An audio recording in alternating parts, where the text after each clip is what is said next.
Shalom teman-teman. Selamat datang di online service ibadah anak bersama CK9 Kids Ministry. Ketemu lagi nih dengan JJ dan Jojo. Sebelum kita mulai ibadah kita mau dengarkan beberapa panduan ya. Panduan yang pertama, terima kasih untuk Papa dan Mama sudah temani teman-teman untuk beribadah hari ini. Yang kedua, teman-teman pakai pakaian yang sopan dan rapi ya. Yang ketiga, kita persiapkan diri dan hati kita untuk beribadah. Lalu yang keempat, kita beribadah sungguh-sungguh ya. Saat berdoa, tutup mata kita. Saat memuji dan menyembah Tuhan, nyanyi sungguh-sungguh. Saat pemberitaan firman Tuhan, kita dengarkan baik-baik ya teman-teman. Oke teman-teman, kita ikuti ibadah online ini sampai selesai ya. Setelah ini, kita bisa melanjutkan aktivitas yang lain. Mari kita membaca Mazmur 91 ayat 1 sampai 16. Dalam lindungan Allah, orang yang duduk dalam lindungan yang maha tinggi dan bermalam dalam naungan yang maha kuasa akan berkata kepada Tuhan, tempat perlindunganku dan kubu pertahananku, Allahku yang kupercayai. Sungguh, dialah yang akan melepaskan engkau dari jerat penangkap burung, dari penyakit sampar yang busuk. Dengan kepaknya, ia akan melindungi engkau. Di bawah sayapnya, engkau akan berlindung. Kesetiaannya ialah perisai dan pagar tembok. Engkau tak usah takut terhadap kedahsyatan malam, terhadap panah yang terbang di waktu siang, terhadap penyakit sampar yang berjalan di dalam gelap, terhadap penyakit menular yang mengamuk di waktu petang. Walau 1.000 orang rebah di sisimu dan 10.000 di sebelah kananmu, tapi itu tidak akan menimpamu. Engkau hanya menontonnya dengan matamu sendiri dan melihat pembalasan terhadap orang-orang fasik. Sebab Tuhan ialah tempat perlindunganmu, yang maha tinggi telah kau buat tempat perteduhanmu. Malapetaka tidak akan menimpa kamu dan tulah tidak akan mendekat kepada kemahmu. Sebab malaikat-malaikatnya akan diperintahkannya kepadamu untuk menjaga engkau di segala jalanmu. Mereka akan menatang engkau di atas tangannya supaya kakimu jangan terantuk kepada batu. Singa dan ular tedung akan kau langkahi, engkau akan menginjak anak singa dan ular naga. Sungguh hatinya melekat kepadaku, maka aku akan meluputkannya. Aku akan membentenginya sebab ia mengenal namaku.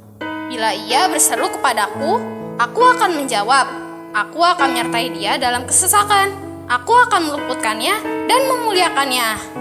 Dengan panjang umur akan kukenyangkan dia dan akan kuperlihatkan kepadanya keselamatan daripadaku. Selamat beribadah teman-teman. Dadah. Shalom teman-teman. Selamat bergabung di CK9 Kids Ministry. Bersama aku Angel, aku Kayla, aku Sophie. Sebelum kita memulai, kita doa pembukaan dulu ya. Teman-teman, mari kita berdoa. Tuhan, berkati Tuhan. Kiranya kami akan memulai ibadah kami Tuhan. Berkati awal, pertengahan, hingga akhirnya Tuhan. Semoga Engkau menyertai Tuhan. Terima kasih Tuhan. Haleluya. Amin. Teman-teman, sebelum kita memuji Tuhan, mari kita pemanasan terlebih dahulu. Kita akan menyanyi lagu kasihnya seperti sungai dengan gerakan. Gerakannya seperti ini, mulainya dari bahu kiri, bahu kanan, paha kiri, paha kanan, tepuk, petik, tepuk tangan 2 kali. Kita coba dengan perlahan ya.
harinya apa?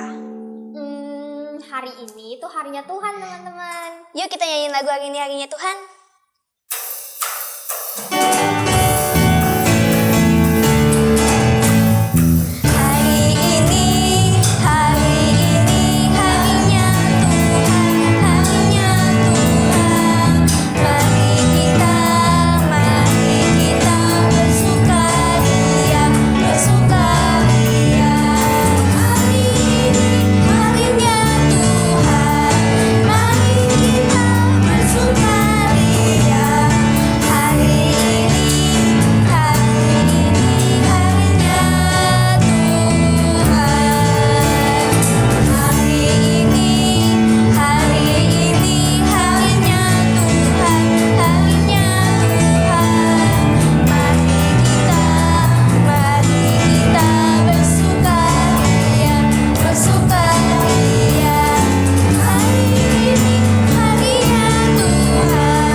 Siapa di sini laskarnya Kristus? Mari, ayo laskarnya Kristus, kita bernyanyi buat Tuhan.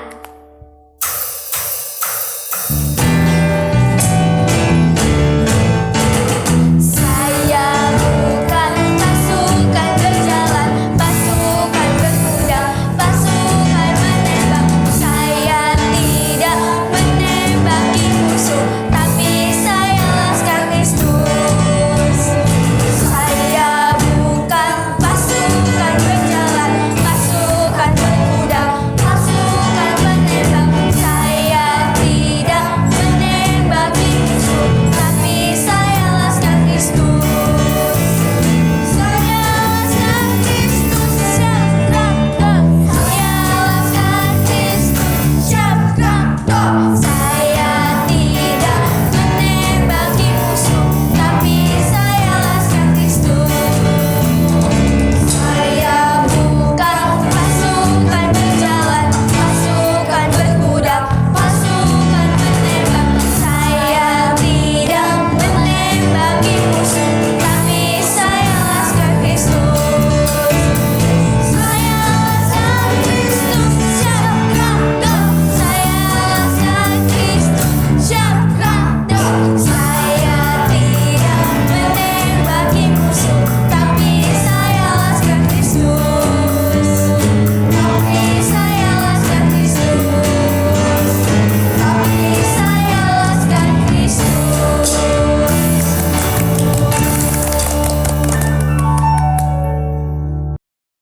Teman-teman, kasih Yesus itu lebih tinggi dari langit, lebih dalam dari lautan, dan lebih indah dari pelangi. Yuk kita nyanyiin lagu setinggi-tingginya langit.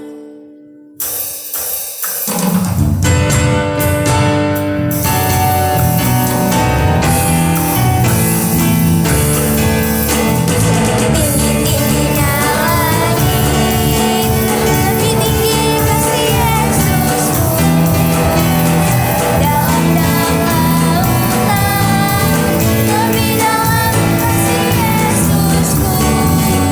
Seindah-indah pelangi,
kita semua ada hari ini karena kemurahan Tuhan.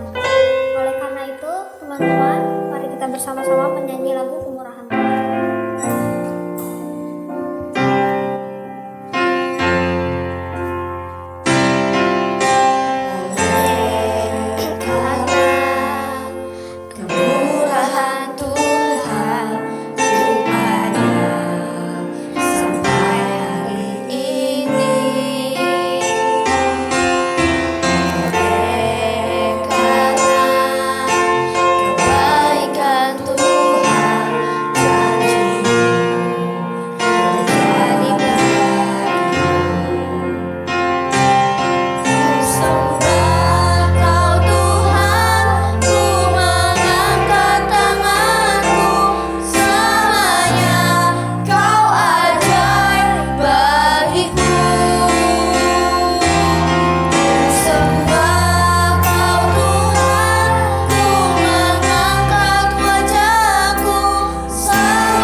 supaya apa yang diajarkan oleh kakak sekolah minggu bisa menjadi tema dalam kehidupan kami.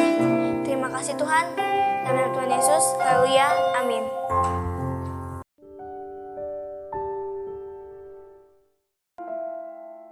Shalom adik-adik sekolah minggu. Ketemu lagi dengan Kak Lia hari ini. Apa kabarnya kalian? Pasti kalian luar biasa. Nah adik-adik, kita percaya bahwa kita akan dirubah menjadi serupa seperti Kristus, menjadi kepala dan bukan menjadi ekor adik-adik. Kita pasti bisa mengalahkan dunia ini dengan mengalahkan rasa bersalah kita. Siapa yang pernah merasa bersalah? Nah, coba angkat tangannya siapa yang pernah merasa bersalah.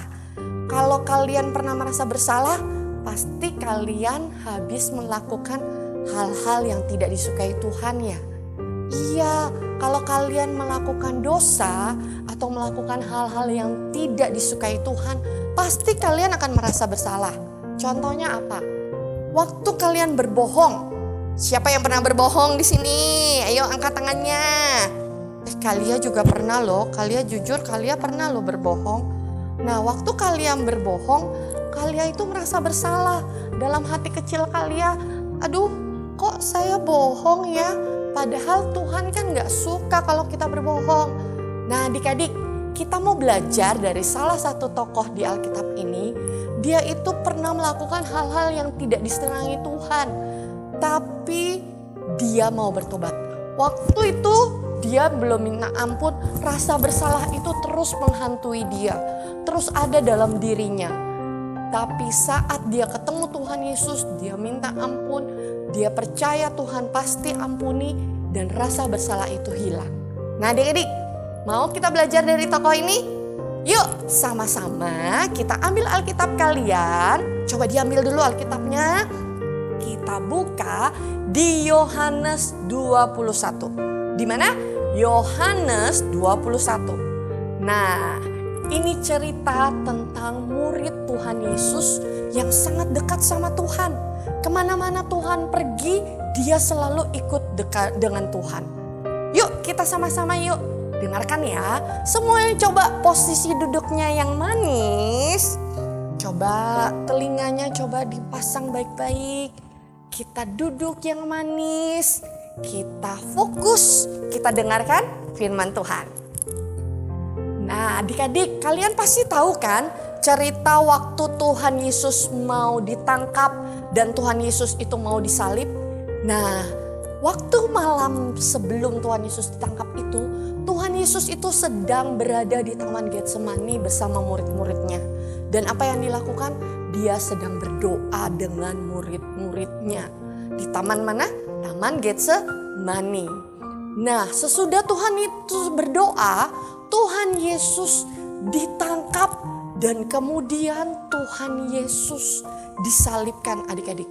Dan kemudian, tapi ingat, sebelum Tuhan Yesus itu disalibkan, ada kejadian yang Tuhan ingatkan sama Petrus. Waktu mereka perjamuan makan malam, Tuhan Yesus sudah ingatkan kepada Petrus. Petrus, nanti sebelum ayam berkokok 3 kali, kamu akan menyangkal aku. Tapi waktu perjamuan itu Petrus bilang, tidak Tuhan, tidak mungkin, aku tidak mungkin menyangkal engkau. Tapi ternyata adik-adik, Petrus menyangkal Tuhan.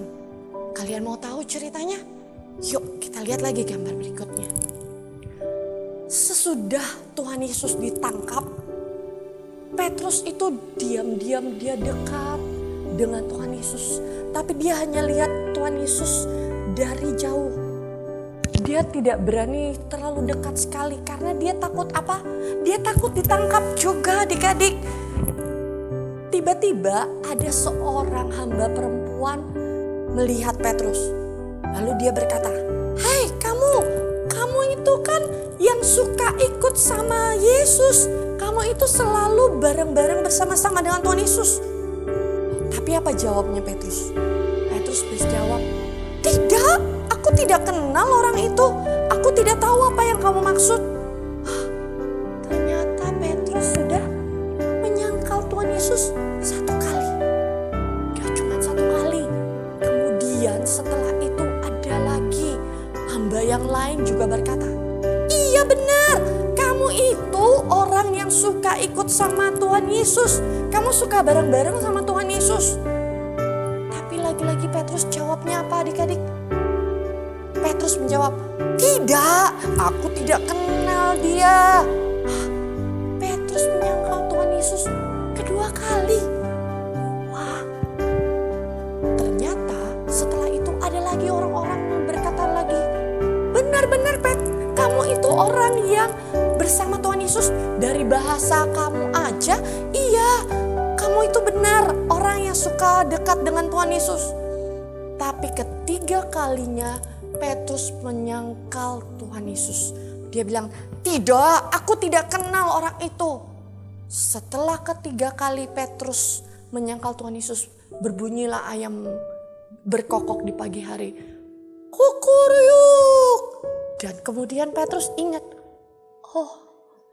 ternyata aku menyangkal Tuhan Yesus. Pasti hati Tuhan Yesus sedih melihat ini. Padahal tadi waktu malam perjamuan makan malam, Petrus bilangnya apa? Tidak mungkin aku menyangkal Tuhan. Tapi ternyata dia sudah menyangkal Tuhan sebanyak 3 kali. Lalu Petrus merasa sedih adik-adik. Dia merasa, oh kenapa saya bisa ya menyangkal Tuhan.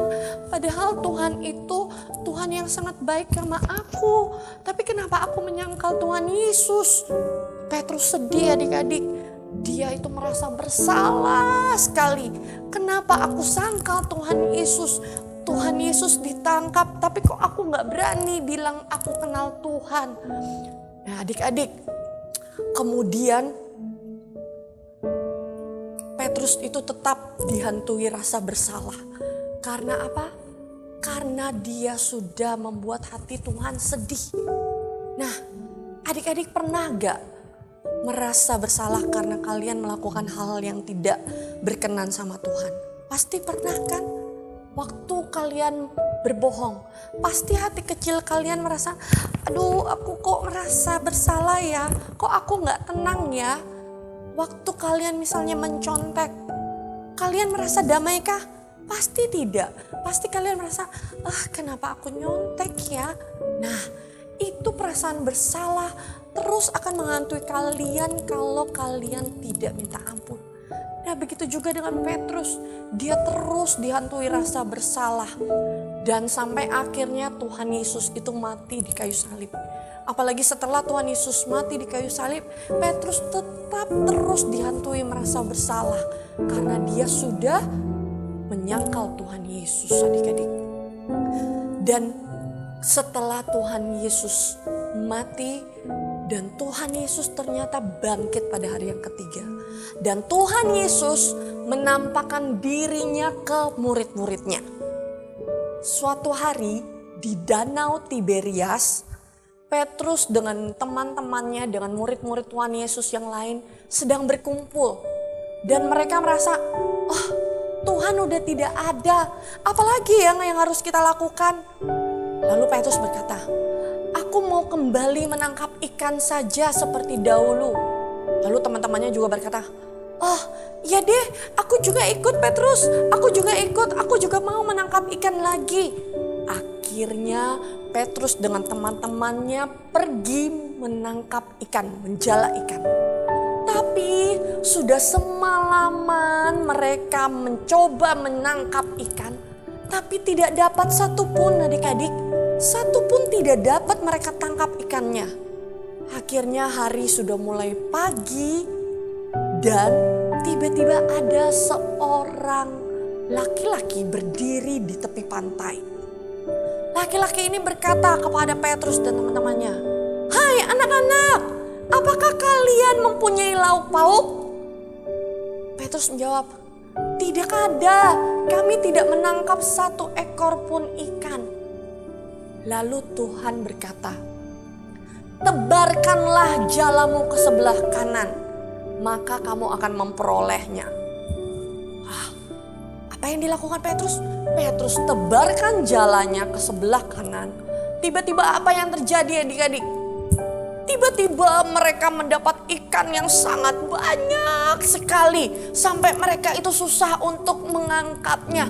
Aduh, banyak sekali ikannya. Mereka akhirnya mendapat kurang 153 ekor dalam jala mereka. Dan mereka coba angkat ikan itu. Wah, banyak sekali adik-adik ikan yang mereka tangkap.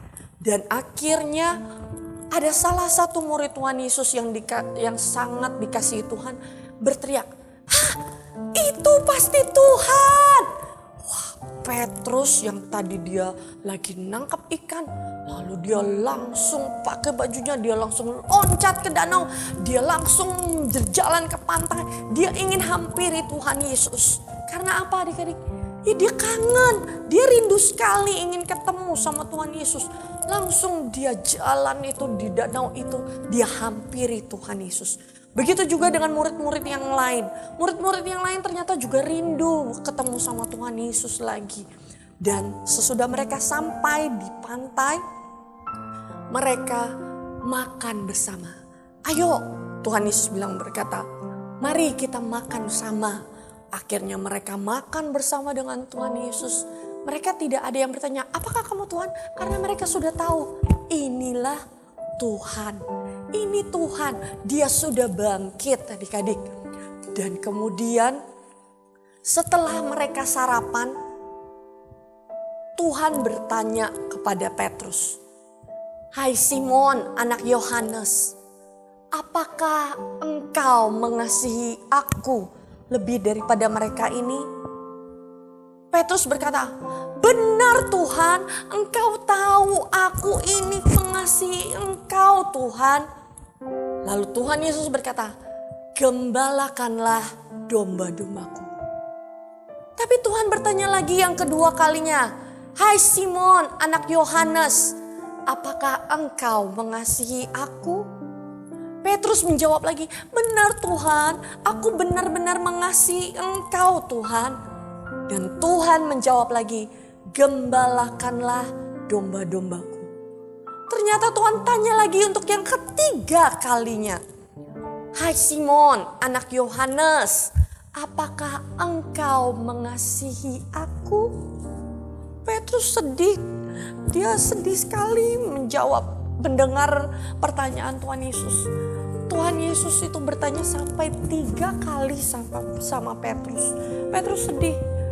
Yang ketiga kalinya dia jawab dengan sungguh-sungguh, "Iya Tuhan, benar aku sungguh-sungguh mengasihi engkau." Karena dia mengingat apa? Dia ingat rasa bersalahnya. Dia sudah menyangkal Tuhan 3 kali. Makanya Tuhan juga tanya dia untuk yang ketiga kalinya, apakah benar-benar Petrus mengasihi Tuhan? Dan Tuhan berkata, "Gembalakanlah domba-dombaku." Di situ hati Petrus terenyuh, adik-adik. Dia merasa, "Oh Tuhan, terima kasih Engkau sudah ketemu sama aku. Aku minta ampun. Aku itu benar-benar mengasihi Tuhan. Aku itu benar-benar gak bermaksud untuk menyangkal Tuhan. Tapi aku telah menyangkal Tuhan." Oh, dia itu dipulihkan adik-adik. Dia dipulihkan sama Tuhan. Kasihnya Tuhan itu memulihkan Petrus. Nah adik-adik, kita mau belajar dari Petrus. Petrus itu memang dia melakukan hal-hal yang tidak disukai Tuhan, yang membuat hati Tuhan sedih. Tapi dia mau benar-benar mengasihi Tuhan sungguh-sungguh setelah itu. Dia minta ampun, dia mau hidupnya dipulihkan. Dia mau bebas dari rasa bersalah itu. Nah adik-adik, kita juga harus seperti Petrus. Waktu kalian melakukan dosa, waktu kalian melakukan hal-hal yang tidak disukai Tuhan, kalian datang sama Tuhan, kalian minta ampun sama Tuhan, dan katakan, "Tuhan, ampuni aku Tuhan, aku tidak mau lagi melakukan dosa Tuhan. Tuhan, aku mau benar-benar mengasihi Tuhan, aku benar-benar mau melakukan firman Tuhan." Nah adik-adik, seperti itulah Tuhan. Dia pasti akan langsung mengampuni kalian dan menyucikan dosa-dosa kalian. Nah adik-adik, siapa yang mau seperti Petrus?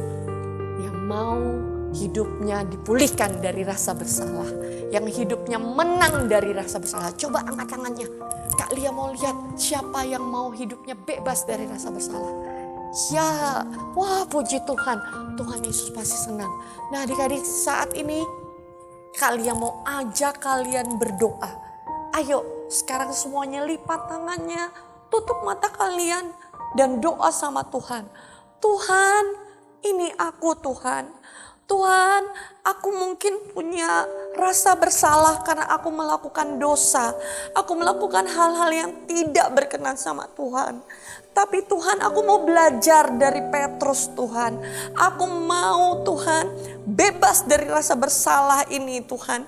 Aku mau datang sama Tuhan dan minta ampun Tuhan. Ampuni saya Tuhan, ampuni aku Tuhan. Ampuni dosa-dosaku Tuhan. Aku janji Tuhan, aku tidak mau lagi melakukan dosa.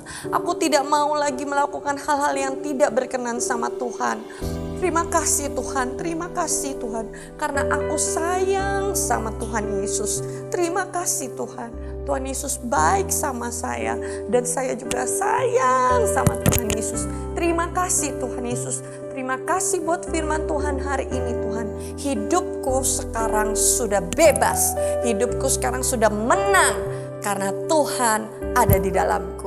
Terima kasih Tuhan Yesus, terima kasih.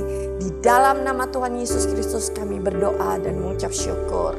Mari sama-sama adik-adik kita katakan amin. Tuhan berkati adik-adik.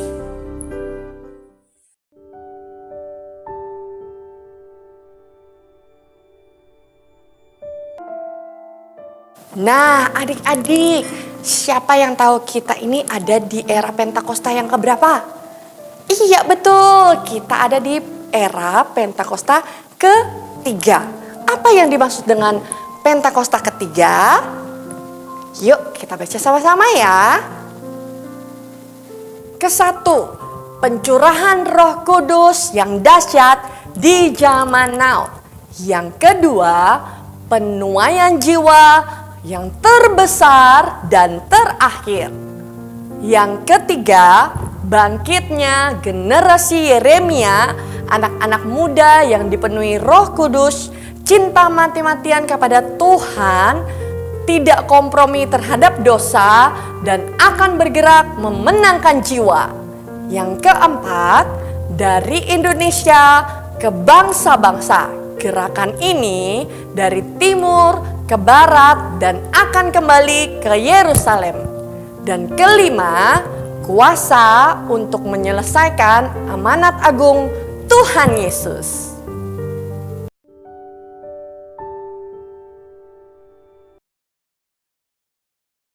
Teman-teman, mari kita berdoa.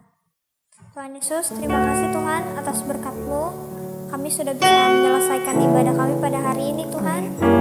Sekarang kami ingin berdoa untuk negara kami Tuhan yang sedang mengalami kerusuhan ini. Biarlah Tuhan yang selalu memberkati negara kami agar bisa menjadi damai. Berkati pemimpin negara kami, semuanya gubernur, wakil presiden juga Tuhan Yesus yang berkati Tuhan. Bahkan rakyat-rakyatnya pun Tuhan Yesus yang berkati. Dan kami juga ingin berdoa Tuhan agar virus pandemi ini segera berakhir, agar kami dapat bisa melakukan aktivitas kami seperti biasa sehari-hari Tuhan. Kami juga ingin berdoa untuk pemimpin gereja kami pada saat ini, kakak-kakak sekolah minggu dan semua pengurus di gereja ini Tuhan. Biarlah Yesus memberikan mereka kesehatan. Dan saya juga ingin berdoa untuk adik-adik di rumah yang sudah menyaksikan ibadah kami. Berikan mereka kesehatan, keluarga mereka, dan juga berkati orang tua mereka yang sudah membimbing mereka Tuhan. Di dalam nama Yesus Kristus, tolong ampunilah dosa kami pada hari ini Tuhan. Dalam nama Yesus, haleluya, amin.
Adik-adik yang terkasih, mari angkat kedua tangan kalian, arahkan hati kalian sama Tuhan.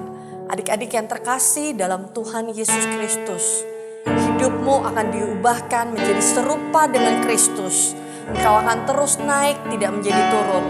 Engkau akan menjadi kepala dan bukan ekor. Apa saja yang dikerjakan oleh tanganmu, Tuhan akan buat berhasil. Terimalah berkat dari Allah Bapa di surga melalui putranya yang tunggal Tuhan Yesus Kristus.